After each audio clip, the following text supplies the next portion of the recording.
Hi everyone, welcome, and thanks for choosing my talk. I know there's a lot of really good ones today, so I appreciate you choosing mine. I promise I'll keep you entertained for the next 40-45 minutes. I just want to start by thanking James and everyone that helped put B-Sides Calgary together. I know it was a lot of work transitioning from a physical conference to a virtual one, and they did a tremendous job. I'm really excited to have been invited to be a speaker, and I hope I can put on a fun talk for everyone. So today we're going to explore some common hacking tools and techniques. You know, organizations spend a lot of money on cyber defenses, but if you're not in offensive or pen testing space, you might not know quite what hacking really looks like. So hopefully I can illustrate some of the concepts. So who am I? My name is Scott Taylor, and I work for MNP in their Technology Solutions Group. Many people think of MNP as an accounting firm, but we also have a large nationwide technology solutions team and cyber team that consults all across Canada. Myself, I work in a number of areas: assessments, cyber audit, network architecture, and penetration testing. Disclaimer though, all the views in this presentation are my own and not necessarily representative of my company, although there's nothing controversial here. Feel free to add me to LinkedIn, and I'm Shoot for Root on Twitter. So I'll start by saying the obvious: don't do bad things. I'm going to show you some in-depth hacking demos, but keep a white hat and don't try this on anything where you don't own or have permission. And certainly don't say, well, Scott showed me how. I'm going to be showing 3 demos, all in progressive difficulty for the hacker and progressive negative impact for the victim. And then we'll look at the risk and what that really means. These talks for a mixed audience are a little tricky, so I wanted to balance some beginner hacking concepts with some more advanced ones and have some fun, and hopefully everyone gets a little something out of this talk. I'm going to have to go through the slides somewhat quickly. 45 minutes isn't a whole ton of time for everything I want to show, so let's get to it. So, little hacking 101. If you're a bad guy, what's the first thing you need to do? We need an attack vector to breach the perimeter. So much like Juggernaut here. How do we do that? Well, phishing is as popular as ever. These are all common attack vectors. Credential compromise. A site gets breached and you've used the same password for everything. This is how Ray-Ban ads get put on your Facebook, by the way. You could have a vulnerability in operating system or network devices. These are great if you find them, but often they get patched fairly quickly. So how about a vulnerability in wireless keyboards? Well, it's not exactly common, but it sure is fun. So this is the one we're going to explore today. So enter mouse jacking. This is the name of the vulnerability. It's from way back in 2016. It was discovered by Mark Newland and the Bastille research team. He did a talk on it at DEF CON in 2016, and I recommend you check it out in full for in-depth details. It affects wireless mice and keyboards, and we're talking specifically the 2.4 gigahertz variety, not Bluetooth. Basically, all old models send unencrypted traffic between the USB dongle and the keyboard. All major vendors were largely affected. We're talking Logitech, Dell, Microsoft, and this attack will work up to 100 meters away, which is about the length of a football field. So that begs the question, have you patched the firmware in your keyboard dongles? The little USB thingies that you plug into your computer? Almost universally, the answer is no. I used to work as a systems admin, and I certainly never did. I've consulted for hundreds of organizations, and the answer is always no. So if you're wondering, to patch the firmware, it takes about 5 minutes using a vendor-provided application. This doesn't seem like much, but if you have 1,000 of these in your organization, that can be quite the burden on IT. Many companies elect to just buy new ones, which aren't vulnerable. So what do we need to do? All we need to for this demo is one $50 USB dongle called Crazy Radio. We need to load a specialized firmware on the device. These are sold online. They seem cheaper than they are, but we live in Canada, and you'll probably spend more in shipping than the dongle itself. So this brings to the first visual here. Now, if you've chosen not to patch your wireless devices, this is a potential attack that can occur. I'm going to illustrate the exact demo that I'm going to show. So the box on the left is me, the attacker. I'm sitting at a bus stop. The box on the right is representative of the victim. In this case, a desktop inside my house. But it can be equally symbolic of a computer in your business. Consider the box itself to be the physical house or a firewall logical perimeter. So step one, we need a tool to probe if there's a vulnerability in range. It responds, it says, yep, I'm vulnerable to the mouse jack vulnerability. And then we're going to inject keystrokes to the keyboard and open up Notepad on the screen, and we're going to leave a little message for the victim. Now, in this case, the firewall doesn't even come into play. We never touch the network layer, so we're effectively walking right around it. Tools and prep work. So the first tool we need to use is called Jacket. Now, this is a nifty little Python script you can get off of GitHub. These guys did a fantastic job on this. It's going to leverage the Crazy Radio hardware that we purchased, scan for vulnerable keyboards, and allow us to write scripts for what we want to do in the attack. When we first run the tool, it discovers that I have a vulnerable Logitech keyboard. Now note the MAC address of the device and the type. We're going to need that later. Now I should also mention there's one limiting factor you might encounter if you do this. If you run this in an area that picks up 50 of these, there's nothing to identify it as the one you might be targeting. You can run the attack on all 50 simultaneously, but it can sometimes be tricky to get the one you want. In my case, I was the only one in range. Now with the hardware in place and the initial scan identifying the target, we will leverage a ducky script. Now, if you aren't familiar with ducky scripts, they're super simple scripts used for USB rubber duckies. And those are little USB sticks you plug in to inject keystrokes. We aren't going to be using a rubber ducky, but we're still going to be using this language to help inject wireless keystrokes. The syntax is pretty easy to follow here. The GUI command, it's the same as you hit in the Windows key. So GUI R is the same as launching the run dialog box. We insert a few delay commands just because the injection happens much faster than a human would be typing. So we want to make sure it doesn't get ahead of itself. The string command is what we'll be typing. So in this case, we're going to open up Notepad and we're going to send a message to the victim machine. And that's follow the white rabbit Neo, or at least follow shoot for root on Twitter. We're saving this to a script called rabbit2.txt. I had a 1, but this one worked better.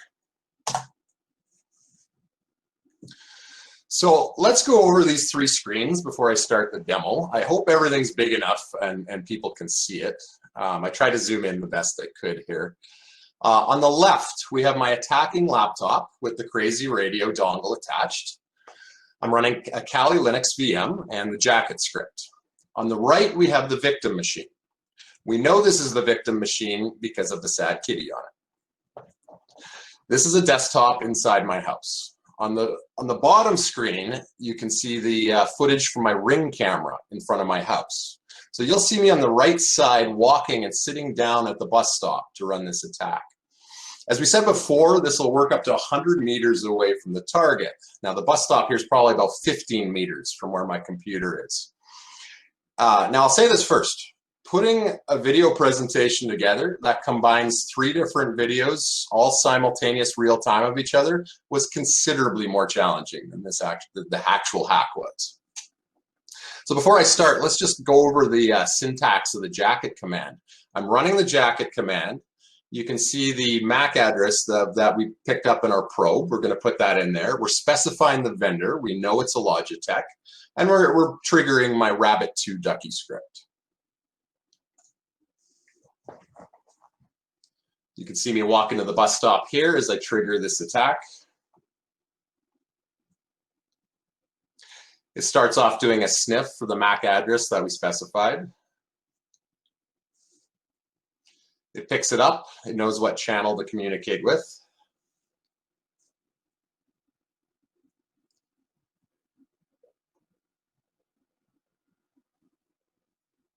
And as the attack gets triggered, watch on the right-hand side, we pull up Notepad and we inject the malicious message that we want to put on the screen. Now, I want to make it very clear, I'm not on my home network. I haven't touched the network layer at all. I am merely sitting 15 meters away from it. So I have no internet connection at all on my bus stop. So what do we want to do next? That leads us to our next demo here. If we're the hacker and we want to take this to the next level, we probably want to take full control over the machine. Now, the difficulty of this is we don't have a visual on what's going on the computer. It's a one-way injection at this point. We have no confirmation on our end that the injection succeeded, nor do we have the ability to do much after, at least yet. Our goal as the hacker is to get what's called a reverse shell. Now, most people are familiar with the command prompt, and it's kind of like that, only think of it more as something containing the command prompt. The reverse shell connection is initiated on the victim machine, and it's going to connect back to us listening for it. Now, every business has a firewall. Every home user has one. Your router will act as one. Even if you just have a modem from your ISP, there's still a firewall blocking the bad stuff from coming in. A firewall's in place to prevent us from barreling in like Juggernaut.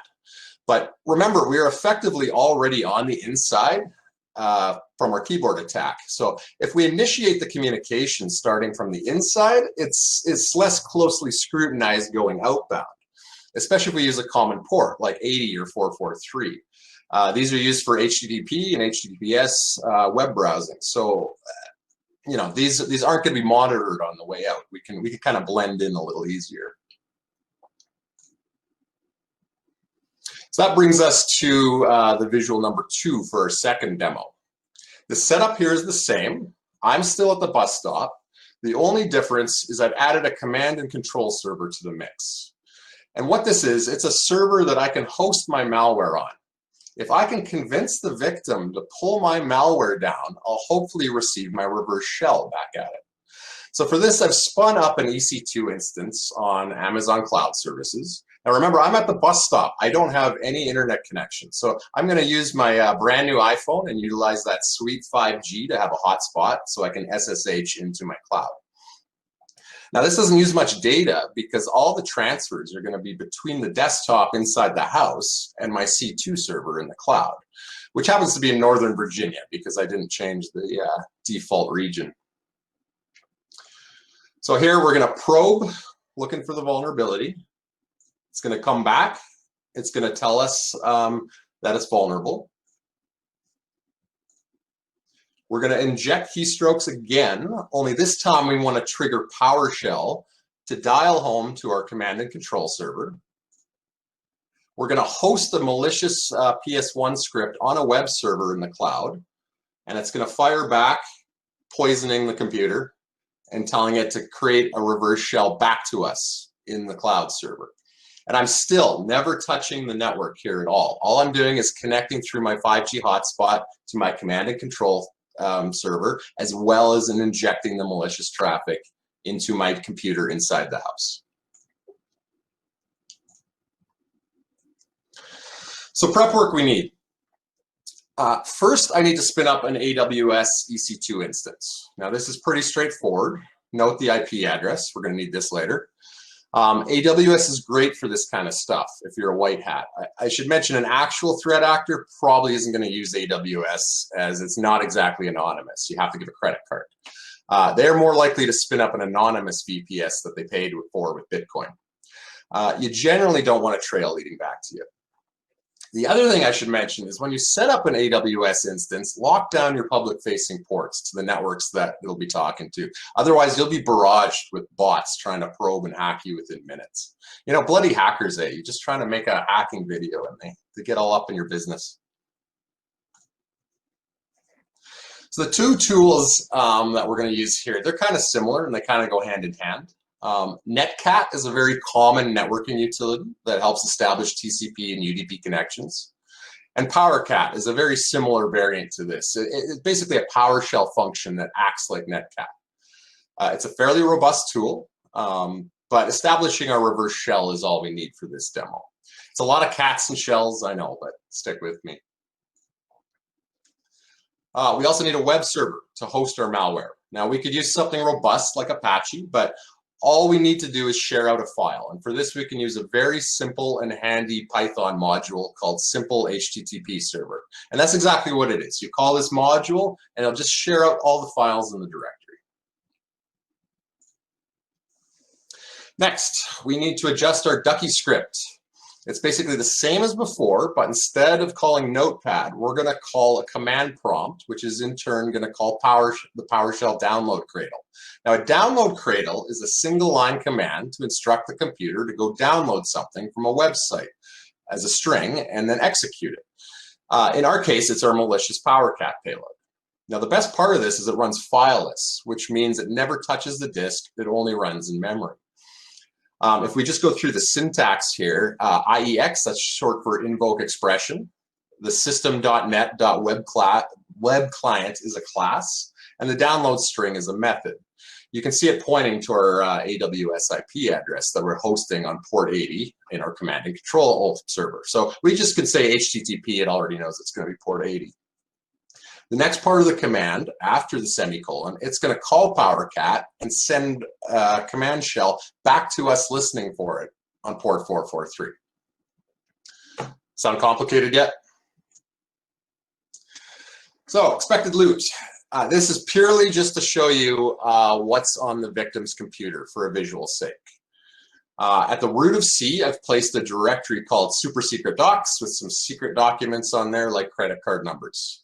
So when we get a reverse shell back, we want to look and see if we can find this. It's obviously a fake credit card. It starts with 1234 and ends in 1234.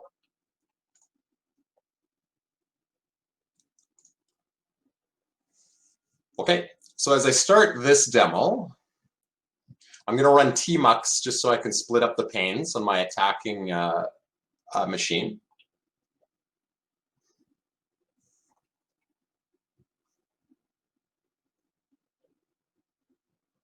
Just going to pause it here. It gets kind of cut off here, but I'm SSHing into my Amazon cloud service here.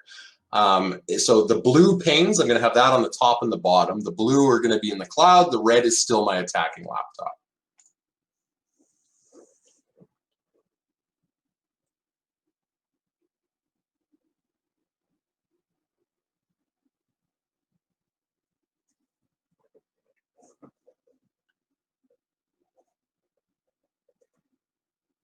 Now, all I'm doing here is changing into the PowerCat directory. Remember, we're going to host the web server here, just share out the malicious PS1 script. I was going to show the code and stuff, but that's getting a little low level. So just keep on a high level idea. We're sharing out the malicious file in that pane. On the pane below, this is where we're going to create our listener. So all this does is going to be listening for our return shell on port 443. I'm going to go back to my attacking laptop here. I'm just going to take our Ducky script, our jacket and Ducky script command. And we're going to use this to trigger the keystrokes inside the house. So same deal as before. We're going to inject into here, only we're going to call a command prompt and hopefully we get our reverse shell back.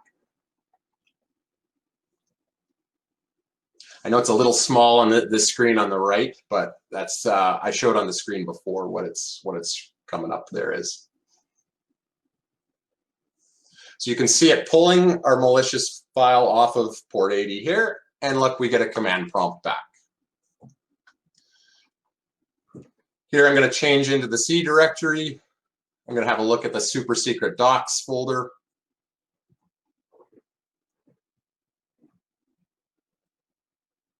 And there's my credit card file. 1, 2, 3, 4, 1, 2, 3, 4. So effectively now we've taken full control over the machine, and I have never touched the network. So a word about privileges. You get whatever context the user logged into the machine is coming back to you on the reverse shell. So if this is a home machine, you'll likely be an admin and the attacker has complete control now. If this is a corporate environment and you're a regular user, you only get that level. You can only see the files that the user can see. If you manage to get a local admin, or even better, a domain admin, that would be great from the attacker's point of view. If this was a business and you did only get a regular user, the next step would be to escalate the privileges. And there are many techniques to do this. Then one would use this as a pivot point in the network and move laterally until you find whatever you want. So let's think about a hypothetical situation right now. For those of you in the industrial controls world, and I know a lot of you in Calgary are, if this is an operator console and your HMI runs off of here, let's say you haven't followed your Purdue model and segmented your network appropriately. If there's a path out to internet from it, you just let the attacker have the keys to your plant from anywhere in the world, all from a $50 dongle and a cloud server that costs 5 cents an hour. So let's talk incident response for a second. Say we just did this attack on Bob's corporate computer and extracted the secret files. An incident gets triggered and they start investigating this machine. Now, I'm not an IR guy or a forensics guy, but I'm guessing the logs are going to look a little funny here. We didn't do anything to disguise what we're doing, so the logs will be noisy. They're going to say what we did, but the great thing is we never touched the network at all. It's going to look like Bob typed all this in on his own. Is Bob a malicious insider? Chances are IT is going to take this machine. They're going to re-image it to be sure that there's no malware on it, even though we never touched the disk.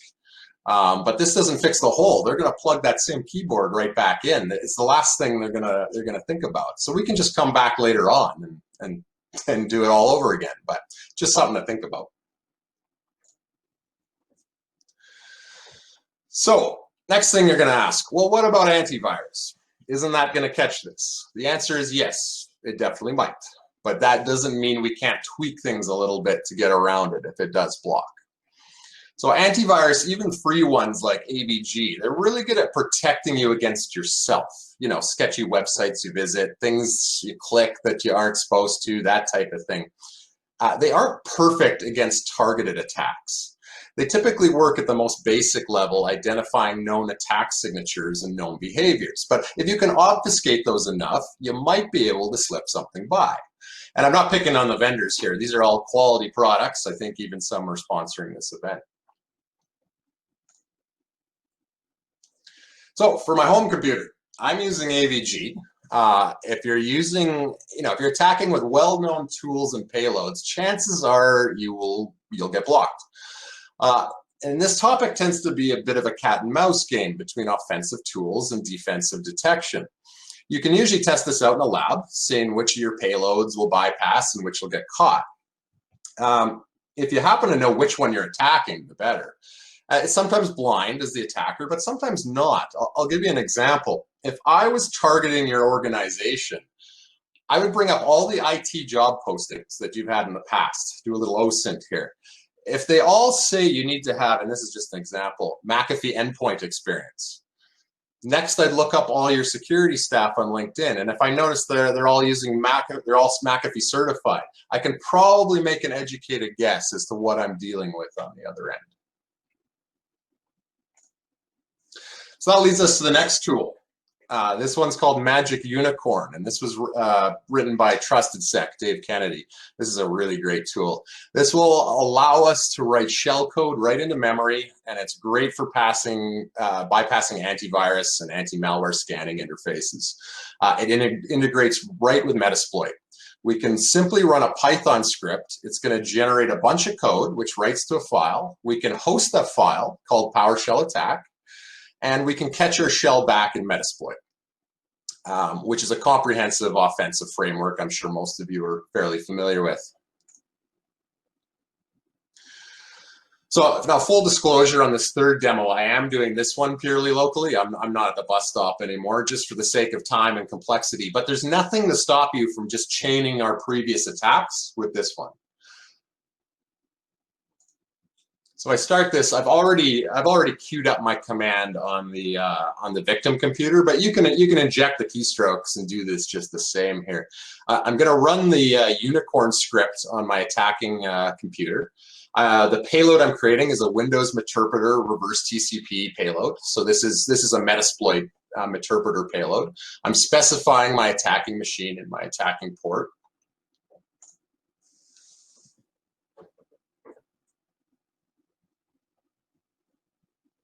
Takes a second for this to run.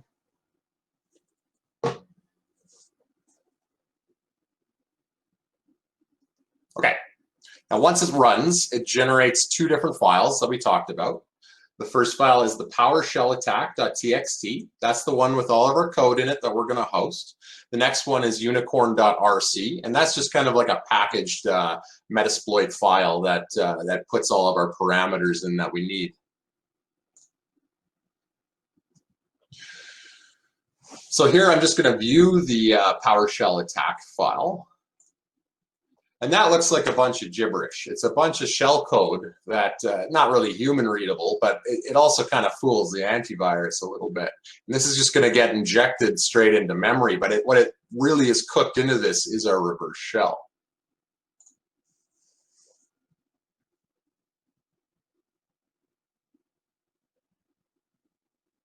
On our left-hand pane, I'm going to fire up Metasploit. We're going to host this file on this one on port 80, as we talked about. And while this is running, I want to point you to the victim computer on the right here. We're just going to go look in the tray.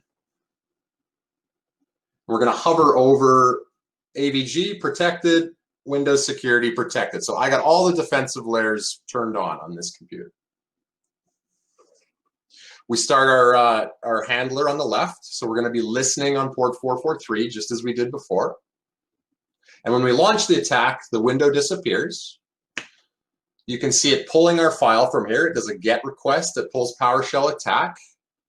Code 200 means it's a success. It takes a minute or two for it to pop back, and we get a Meterpreter shell coming back. Let's just check out our sessions.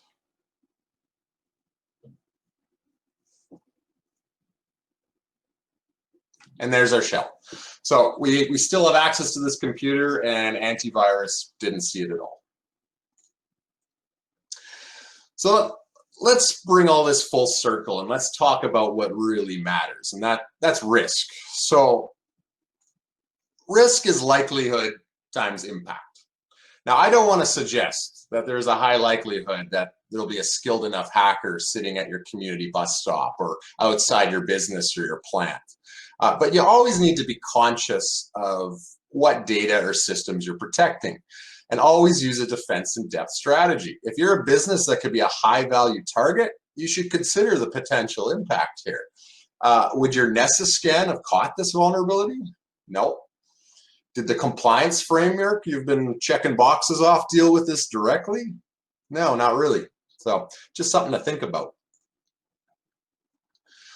So takeaways. If what you got out of this presentation is, I need to go patch my keyboard dongles, well, that's good. But a better takeaway is be conscious of all the devices coming into your network. Maybe I don't get you off the keyboard. Maybe I get you through your printer or your doorbell camera or your smart toaster. And most importantly, the only true defense is a layered one. As you can tell, hackers like to chain techniques together to defeat your defenses. You need defense in depth. If application whitelisting or PowerShell script monitoring was on, this could probably stop the attack. If the outbound traffic is inspected, that might have stopped the attack. If users have proper security awareness, maybe Bob notices the big black and blue screens popping up on his screen and tells IT about it. And maybe that stops the attack. Anyway, just something to think about. So I'm out of time now for my presentation, but I really hope you guys enjoyed my talk. And like I said, I'll be around in the networking portion. If you have any questions about this talk or cybersecurity in general or career advice, I'm happy to talk.